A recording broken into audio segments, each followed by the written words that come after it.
รรยากาศชายแดนด่านดาไลเนาะ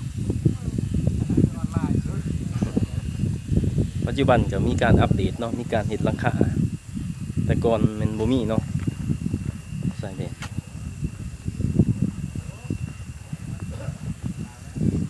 มีสวนดอกไม้ครับนี่คือว่างามอากาศมื้อนี้ก็เย็นดีบ่ร้อนมีรถเตรียมเคลื่อนย้ายออก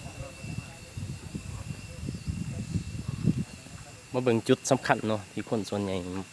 ไม่ได้มาถ้าว่าบ่ได้ถ่ายรูปอยู่จุดนี้ก็ถือว่ามาบ่ฮอดชายแดนเนาะรถก็เตรียมออกเนาะกำลังเฮ็ดเอกสารเป็นพวกรถใหม่รถสินค้าต่างๆเนาะมาให้เบิ่งนี่เนาะสถานที่สำคัญแต่ว่ามาก็บ่ฮอดว่ามาบ่ฮอดเนาะ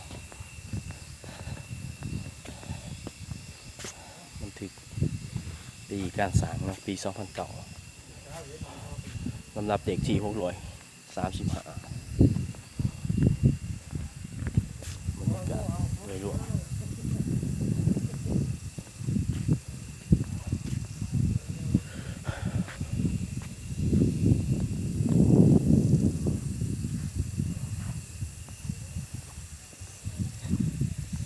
นี่จะเป็นด้านฝั่งลาว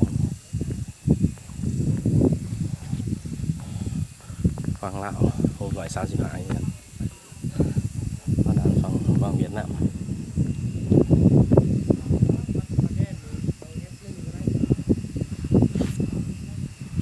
บรรยากาศรถกำลังทางออกเนาะยังเตรียมเอกสารอยู่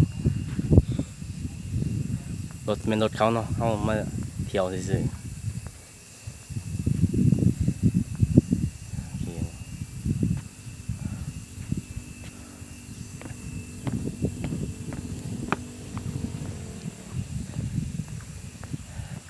ด่านดาไลชายแดนลาวเวียดนี่เป็นฝั่งเวียดเนาะฝั่งเวียดนาม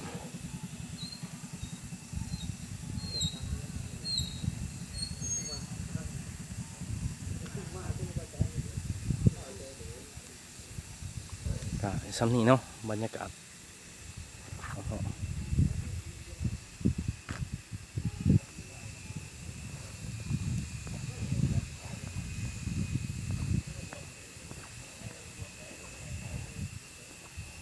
เด่นลาวเวียดด่านดาไล